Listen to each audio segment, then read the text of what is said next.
High দোস্ত, এই আমাদের ছোটদা ব্যাগ নিয়ে বসে আছে। তারপর আমার ট্রেন লেট, আমাদের সাথে ডেইলি মিটিং এ বসে থাকে। আমার সিং আজকে যাচ্ছে, আমাদের ব্যাগ রাখি। ট্রেনে অনেকই ভিড় বেড়ে গেছে, তার কারণে আমরা খুব অসুবিধা করে যাচ্ছি ট্রেনে, তোমরা দেখতে পারছো। এখন আমি একটু জায়গা পেয়েছিলাম, একটু শুনলাম তো অনেক ভিড় কিছু। এটা প্রয়াগরাজ স্টেশন, তো আমরা ট্রেনের মধ্যে নেমে পড়ে স্টেশনের সামনের দিকে যাচ্ছি, দেখা যাক কি হয়। আমরা নেমে পড়ে সব ডিটেল দিচ্ছি। দোস্ত আমরা ফাইনালি প্রয়াগরাজ পৌঁছে গেছি। তো এটা প্রয়াগরাজের তোমার রেলওয়ে স্টেশন। আমরা তিনজন মিলে তো আমরা গেটের বাইরে বেরোচ্ছি, আমি আমার ছোটদা এদিকে। তো আমরা এদিকে প্রয়াগরাজের জন্য বেরোচ্ছি। তো তোমরা দেখতে পাচ্ছ এই প্রয়াগরাজ রেলওয়ে স্টেশন। তো এই টাইম আমরা এখন 15 ঘন্টা আমরা রেলওয়েতে ট্রেনে বসেছিলাম। তো এই কারণে আমাদের শরীরে পুরো খারাপ হয়ে গেছে, এই কারণে আমরা আর হাঁটতে পারছি না। তো এখন আমরা টোটো করে যাব। তো দেখা যাক টোটো করে পাওয়া যায় এখন।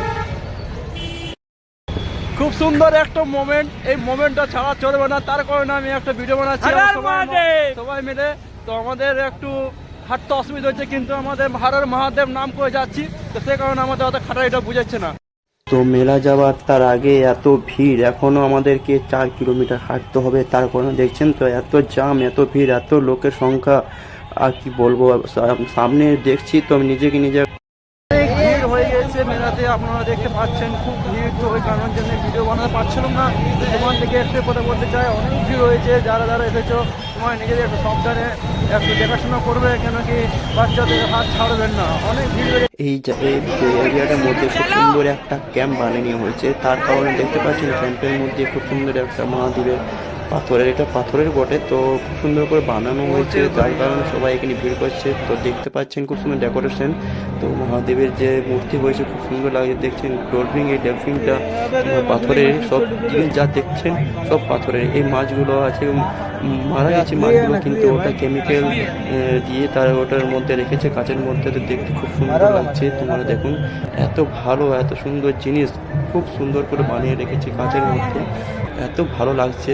এটা প্রয়াগরাজের থিমটা, যাতে ওটার মধ্যে রেলওয়ে স্টেশন সব কিছু ছোটো ছোটো করে বানানো হয়েছে। এরিয়াটা এটা সব পাথরের, খুব সুন্দর দেখুন, খুব ভালো লাগছে দেখতে। তো এই যেসব আছে সব পাথরের বানানো হয়েছে, কাঁচের মধ্যে রাখা হয়েছে। তো আমরা ওই ক্যাম্পটার ভিতরে খুব সুন্দর একটা ছোট্ট করে থিম বানানো হয়েছে বানারসের। তো বানারসের থিমটার মধ্যে সব কিছু জিনিস রাখা আছে, তোমরা বুঝতে পারছো। তো মণিকরণের ঘাট, সব যত ঘাট আছে সব ঘাটগুলো ছোট ছোট করে বানানো হয়েছে, একটু খুব সুন্দর জিনিসটা তোমরা দেখতে পাচ্ছ। তো আমরা ফাইনালি পৌঁছে গেলাম। আমরা প্রয়াগরাজের গেটের সামনে দাঁড়িয়ে আছি। তো ভিড় বাড়ছে, অনেকেই খুব সংখ্যাতে অনেক ভিড় বাড়ছে, দেখে বুঝতে পারছোই। আমরা কিছুক্ষণ পর দেখতে আমার কাটা বাবা শুয়ে রয়েছে, তো আমরা মনে করো সেলফি নিয়ে নিই। তো সেলফি নিতে নিতে তারপর অনেক ভিড় বাড়ার কারণে আমার মনে করলাম না ভিড় অনেক বাড়ছে, তার কারণে আমরা ঘাটের দিকে যাওয়ার চেষ্টা করছি। তো আমরা আস্তে আস্তে ঘাটের দিকে এগিয়ে চলছি, কেন কি অনেকই ভিড় বাড়বে, এবার সন্ধ্যার টাইম হচ্ছে। তো আমরা মনে করলাম চলো ঘাটের দর্শন করে আসি একবার বাবাকে। তো যাচ্ছি, অনেকেই ভিড়, তো খুব সুন্দর লাগছে, অতয়াতে খুব খুশি হয়েছে, আমরা খুব হ্যাপি করছি, খুব এনজয় করছি। তোমারও আসো, একটু এনজয় করো, ভালো লাগছে।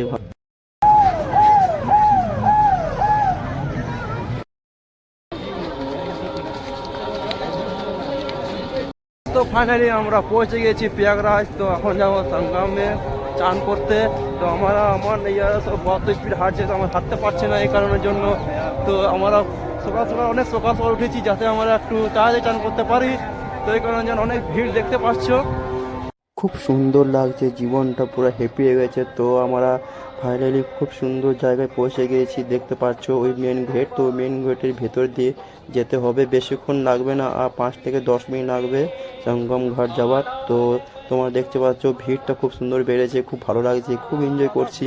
তো এনজয় করার সাথে সাথে তোমাদেরকে হর হর মহাদেব নামে আমরা সবাই চলে যাচ্ছি। তো তোমরা দেখছো খুব সুন্দর লাগছে। এবার আমরা অনেকে ফাইনালি পৌঁছে যাব সঙ্গম ঘাট। তো তোমাদেরকে দেখো এই গেটটা দেখতে পাচ্ছ, এই গেটটা বের করে আমরা পাবো। আমরা এবার যাচ্ছি সঙ্গম ঘাটের দুয়ারের দিকে। তো সঙ্গম ঘাটের দুয়ারের দিকে যাওয়া বেশি নেই, দেখতে পাচ্ছ গেটটা, এই গেটটা বের করে আমরা পাবো খুব সুন্দর ফাইনালি আমরা পৌঁছে গেছি সঙ্গম ঘাট। তো তোমরা দেখতে পাচ্ছ অনেকই ভিড় জমে আছে এখানে। তো আমরা চেষ্টা করব আগে। মনের মধ্যে যে স্বপ্নটা আমার ছিল তা আজ পূরণ হলো এই সঙ্গম ঘাটে স্নান করে। তো আমার খুব ইচ্ছা, খুব খুশি হয়েছি এখানে আসার পর, যাতে যতই কষ্ট হোক না কেন। তো আমি খুব হ্যাপি হয়েছি এই সঙ্গম ঘাটে স্নান করে। দেখতে পাচ্ছ আমি অনেক হ্যাপি। মা বাবার আশীর্বাদ আছে বলে আমি অতদূর পৌঁছতে পেরেছি। তো আমি খুব হ্যাপি। স্নান করার পর আমরা পৌঁছে গেছি বজরংবলী মন্দির। তো যাওয়ার পর দেখছি অনেকই লাইন দেওয়া আছে। তো মিনিমাম 1,000 থেকে 1,500 মানুষ দাঁড়িয়ে আছে লাইনে। তো আমরা তার মধ্যে দাঁড়িয়ে আছি। তো কোনো অসুবিধা হয়নি, দাঁড়িয়ে দাঁড়িয়ে মিনিমাম 1 থেকে 1.5 ঘন্টা হয়ে গেছে দাঁড়ানো। তো আমরা দেখছি অনেকই ভিড় বেড়েছে। তো আমরা অ্যাডজাস্ট করে দাঁড়িয়ে আছি, কিছু করার নেই, না আগে যেতে পারছি না পেছনে যেতে পারছি। তো ওখানে এক কাছে দাঁড়িয়ে আছি, 1 ঘন্টা থেকে 1.5 ঘন্টা হয়ে গেছে দাঁড়িয়ে দাঁড়িয়ে। বিয়েগুলো খুব সুন্দর সুন্দর তাই দেখলাম। তো হ্যাঁ, এবার ফাইনালি আমরা পৌঁছে গেছি বজরংবলী মন্দির। আর বেশিক্ষণ নেই, মিনিমাম